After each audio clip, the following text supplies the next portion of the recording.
Assalamu alaikum wa rahmatullahi wa barakatuh. Hey everyone, welcome back to the Deep Dive. You know the drill. You're here because you want to level up your knowledge, and we're here to bring you the insights that really matter. Absolutely. We cut through the noise and get to the good stuff. Right to the heart of it. And today, we're diving into something that's, well, frankly, it's pretty relevant to everyone. We're talking about wealth, how to build it, and how to build it fast. We're going to be exploring this from two different perspectives. On the one hand, we'll be looking at the Islamic approach to wealth creation. And on the other, we'll compare that with contemporary strategies for, those looking to make serious money quickly. Right, the kind of stuff you'd find in your typical business or finance books. Exactly. And we've pulled together a pretty diverse range of sources for this deep dive, from Islamic religious texts to modern business advice, so it's going to be a fascinating exploration. It really is. And just to be clear, our goal isn't to say one approach is better than the other. No, not at all. It's more about understanding the core principles of each and seeing where they maybe intersect, maybe diverge. Yeah, maybe even surprise us along the way. Exactly. Who knows, we might even find some unexpected common ground. All right, so let's kick things off with the Islamic perspective on wealth. And one thing that really jumped out at me right away is that unlike some philosophies, Islam doesn't see wealth as inherently bad. Yeah, that's a really crucial starting point. It's not like money is the root of all evil kind of thing. Not at all. In fact, there's this beautiful saying, a hadith, that goes, "How beautiful is pure money for a righteous man." Wow, okay, so right off the bat, we see that wealth, when it's earned ethically and used responsibly, can actually be a force for good. Absolutely. It's about the intention and the actions behind it. Right, and it's not just theoretical, is it? I mean, we see examples of prominent figures in early Islamic history, companions of the Prophet Muhammad, peace be upon him, like Uthman bin Affan and Abdul Rahman bin Auf. These were incredibly respected individuals who were also known for being wealthy. Exactly. And their financial success wasn't seen as contradicting their faith. But here's the key takeaway. The emphasis is incredibly strong on how that wealth is acquired. It has to be through halal means. Halal meaning permissible. So it's got to be earned in a way that aligns with Islamic principles. Exactly. And just as important is how that wealth is used once you have it.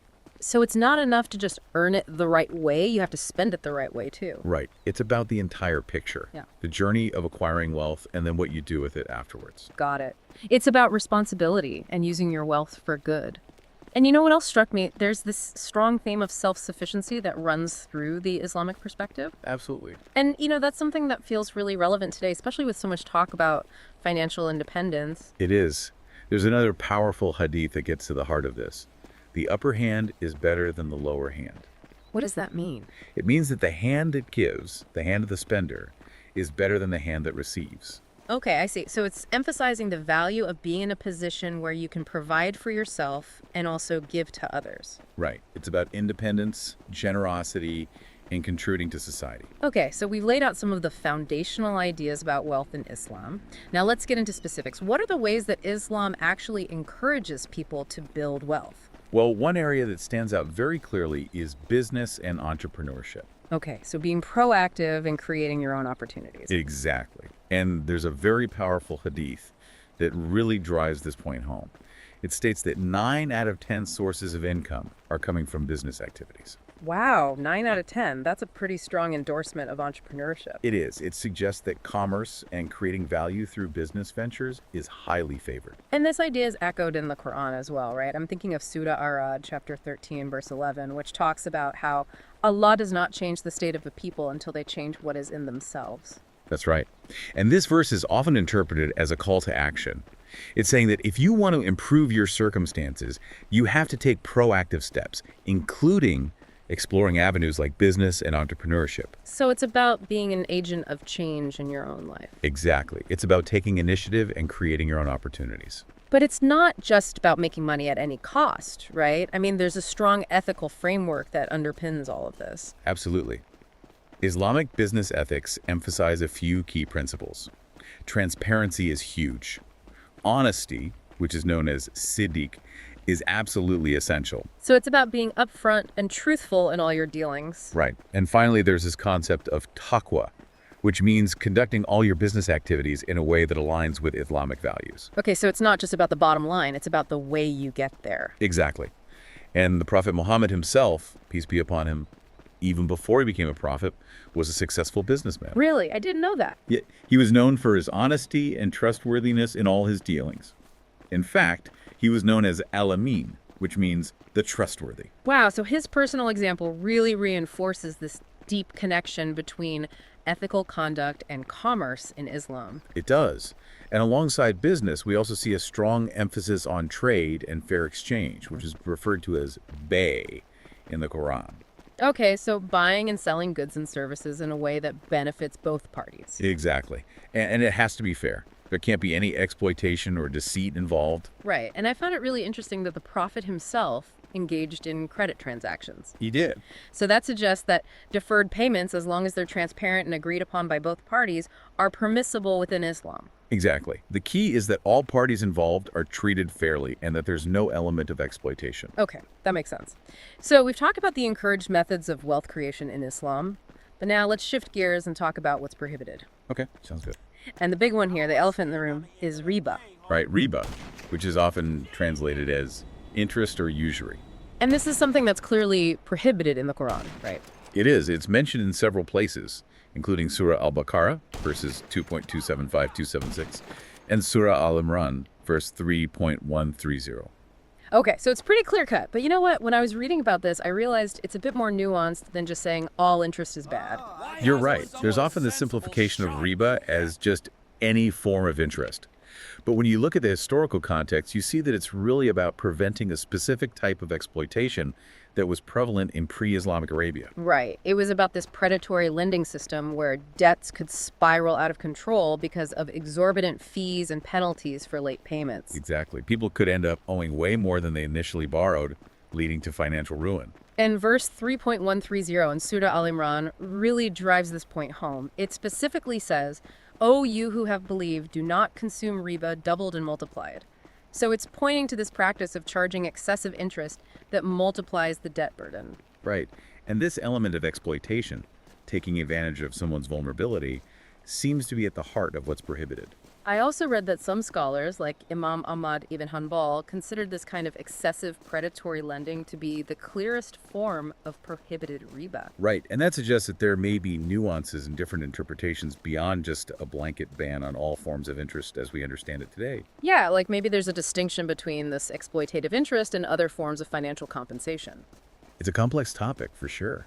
But the core principle seems to be preventing the exploitation of those in vulnerable financial positions. And this idea of avoiding exploitation is reinforced by how the Quran contrasts riba with charity. Exactly. There are verses like 2.273-288 and 30.3839 that really highlight this difference. They emphasize that riba takes advantage of someone's need, while charity alleviates it. So it's a question of motivation and impact. Riba seeks to profit from someone's hardship, while charity seeks to ease it. Right. One is self-serving, the other is selfless. Okay, that's a helpful distinction. Now, are there any other specific ways of acquiring wealth that are considered haram or forbidden in Islam? Yes, there are. The sources we looked at mention things like gambling. Okay, that makes sense. It's all about chance, not about creating any real value. Right. And then there's speculation, engaging in financial activities that lack a real underlying productive purpose. So it's about investing in things that actually contribute to the economy, not just trying to make a quick buck through risky schemes. Exactly. And of course, any form of deception or exploitation in business dealings is strictly prohibited. Right, like misleading customers or taking advantage of workers. And finally, there's the prohibition on trading in substances that are themselves prohibited within Islam, things like alcohol or pork. So the overarching aim here is to ensure that wealth creation is tied to activities that are ethical and beneficial to society as a whole. Absolutely. It's about aligning your financial pursuits with a higher moral purpose. Okay, that gives us a really solid understanding of what's allowed and what's not allowed in terms of wealth creation in Islam. But now I want to touch on something that I found really fascinating and honestly kind of unexpected.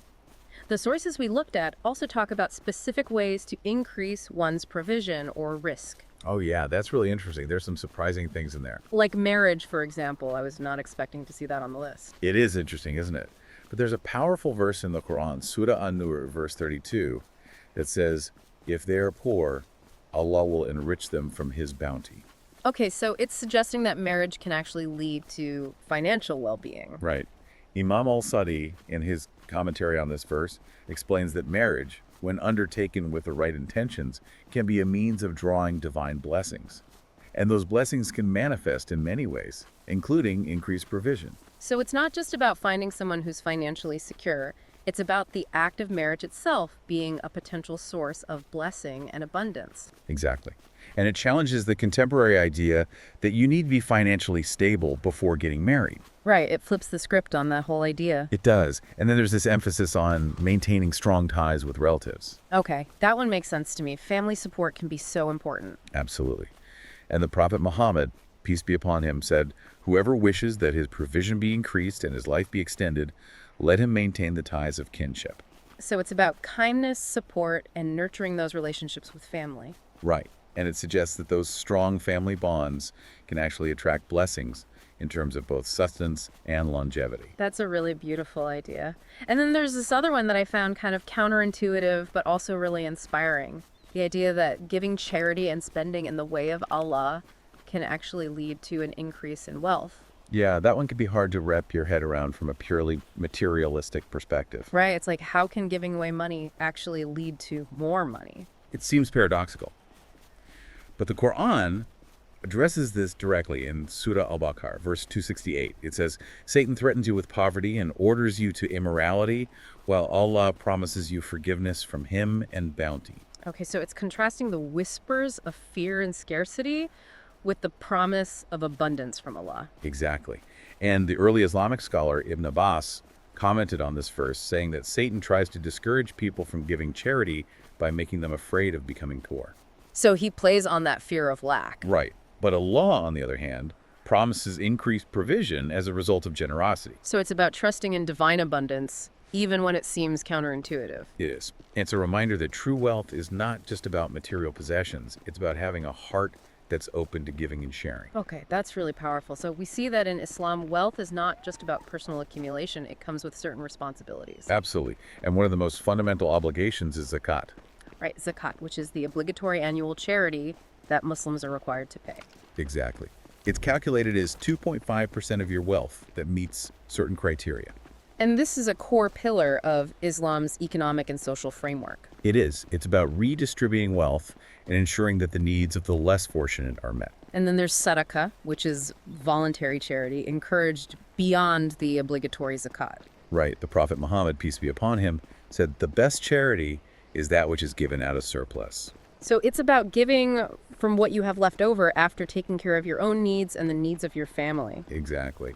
And it's interesting to note how often prayer, salat, and zakat are mentioned together in the Quran. Right, like they're two sides of the same coin. It highlights the link between spiritual practice and financial responsibility. It's about recognizing that your wealth is a gift from Allah and that you have a duty to use it wisely and compassionately. And that also ties into the idea of moderation in spending, right? Absolutely. The Quran talks about the righteous individuals as those who, when they spend, are neither extravagant nor stingy, but hold a just balance. That's from Surah Al-Furqan, verse 25.67. So it's about enjoying the blessings of wealth without going overboard or being miserly. Exactly. It's about finding that sweet spot between enjoying what you have and using it responsibly. And finally, within the Islamic framework, there is a strong emphasis on ethical investment and the idea that wealth should be used for productive growth. Right. The idea is that wealth shouldn't just be hoarded. It should be put to work in ways that benefit both the individual and the community. So it's about investing in things that create jobs, support businesses, and contribute to overall economic prosperity. Exactly. And Islamic finance principles guide how this is done, emphasizing things like avoiding interest-based transactions and focusing on investments that have a positive impact on society as a whole. Okay, so that gives us a really comprehensive overview of the Islamic perspective on wealth. It's about ethical acquisition, responsible use, and a focus on both individual and communal well-being. Absolutely. It's a holistic approach that considers both the material and the spiritual dimensions of wealth. All right, so now let's shift gears and look at contemporary strategies for rapid wealth growth.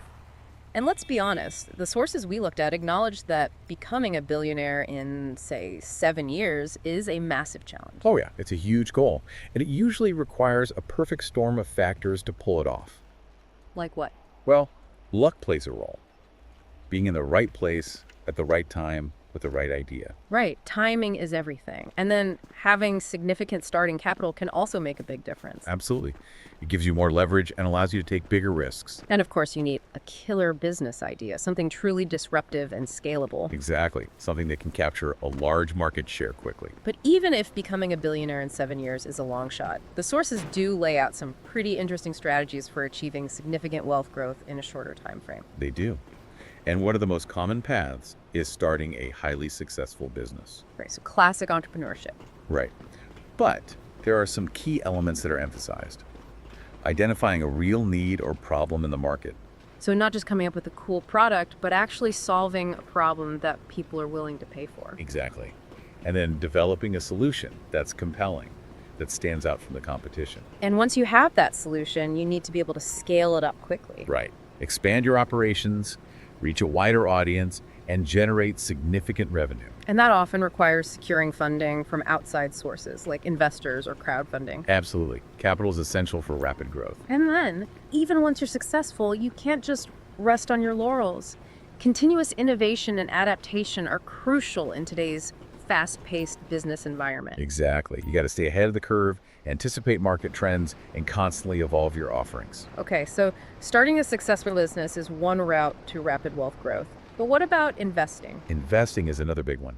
And the sources we looked at talk about two main areas, the stock market and real estate. Okay, so high growth potential assets. Right. With the stock market, the focus is often on companies in sectors like technology or emerging industries, where there's potential for significant returns. And real estate, it's about strategic investments in properties that are likely to appreciate in value over time. Exactly. It's about finding those undervalued opportunities and riding the wave of market growth. And then there's this idea of diversifying income streams. Right. Not putting all your eggs in one basket. Exactly. It's about spreading your investments across different asset classes to mitigate risk. And it's also about actively creating multiple sources of income. Okay, like having a side hustle, earning royalties from creative work, or generating rental income from property. Exactly. It's about creating a web of income sources so that if one falters, you're not left high and dry. Makes sense. It's about building financial resilience. And then there's networking, which is something we hear a lot about these days. Yeah, it's become a bit of a buzzword. But the sources we looked at really emphasize its importance, especially for those looking to build wealth quickly. It's about more than just having a lot of connections on LinkedIn, right? Right. It's about building genuine relationships. Exactly. It's about connecting with successful entrepreneurs, investors, industry leaders, people who can offer mentorship, open doors to opportunities, and potentially even provide access to capital. So it's about surrounding yourself with people who are already where you want to be. Exactly. And it's about building trust. Wealthy individuals often prefer to collaborate with and invest in people they know and trust within their networks. And it's also a great way to gain knowledge and guidance from those who've already achieved significant success. Right. It's like having a shortcut to wisdom and experience. And then there's the idea of leveraging your social capital. Right. Using your network to attract funding, find partners, and expand your reach. And of course, visibility is important. Being known and respected within influential circles can open doors that might otherwise remain closed. Totally. And then there's this fascinating concept called the Matthew effect. Okay, I've never heard of that. What is it? It basically describes how networks compound over time. The more connections you make, the more opportunities you have to make even more connections. So it's like a snowball effect. Your network keeps growing and expanding, creating even more possibilities for wealth creation. Exactly. It's about the power of compounding, but applied to your social capital. Okay, that makes sense. And you know what's interesting? Both the Islamic and contemporary perspectives we looked at recognize the value of building strong connections. They do, but the emphasis might be slightly different. Right. In Islam, it's often rooted in kinship and strengthening community ties, whereas in the contemporary view, it's more directly tied to individual advancement and opportunity. That's a really astute observation. It highlights a key difference in the underlying philosophies. Okay, so we've covered a lot of ground here. We've looked at how Islam provides a comprehensive ethical framework for building wealth, emphasizing permissible methods, social responsibility, and a long-term spiritual perspective. Right. It's about aligning your financial pursuits with a higher moral purpose. And then we contrasted that with contemporary strategies that focus on rapid growth through innovation, investment, and leveraging your network, often within a more market-driven context. Exactly. It's about identifying opportunities, taking calculated risks, and scaling up quickly. And these two approaches, while they might seem different at first glance, also have some interesting points of intersection. They do, like the emphasis on hard work, for example. Right. Both perspectives acknowledge that wealth creation requires effort and initiative. And then there's the idea of using your wealth wisely. Whether it's through investing in productive ventures or fulfilling your charitable obligations, both approaches encourage a mindset of stewardship. It's not just about accumulating wealth, it's about using it for good. Exactly. So as we wrap up this deep dive, we want to leave you with a final thought. Something to ponder as you continue on your own financial journey. Consider this. How might the Islamic emphasis on ethical acquisition and community benefit, which we explored earlier, intersect with or diverge from the often more individually focused strategies found in contemporary wealth-building advice? What happens when you bring those two lenses together? And what are the long-term implications of prioritizing one set of values over the other? Not just for your own financial success, but for your sense of purpose and the well-being of society as a whole. It's a complex question with no easy answers, but it's a question worth asking as you navigate your own path to wealth. It's about finding a balance that aligns with your values and contributes to a better world. Thanks for joining us for this deep dive. We hope it's given you some food for thought and maybe even inspired you to look at wealth creation from a fresh perspective. Until next time, Cool. keep diving deep. Why did the broke guy bring a ladder to the stock market? Because he heard the best way to become a billionaire was to climb the corporate ladder. Unfortunately, he bought a step stool on discount and ended up CEO of a lemonade stand. That's a wrap on today's episode of Blueprint to Billions, where we don't just talk about chasing the bag.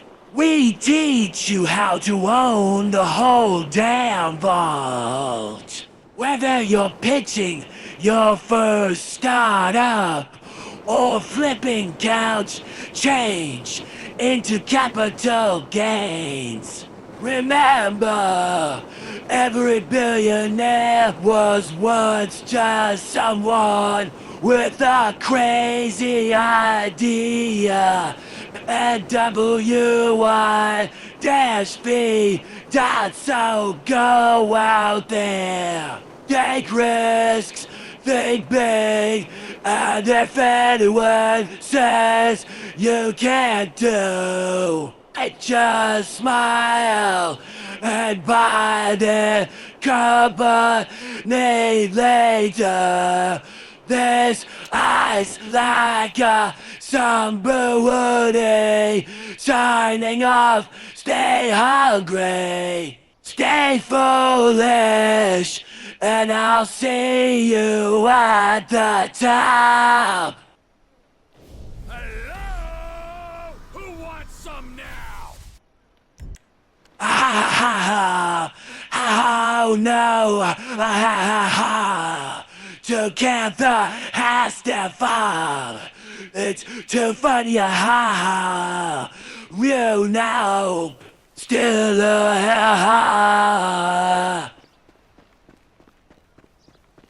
Come here! Somebody come here!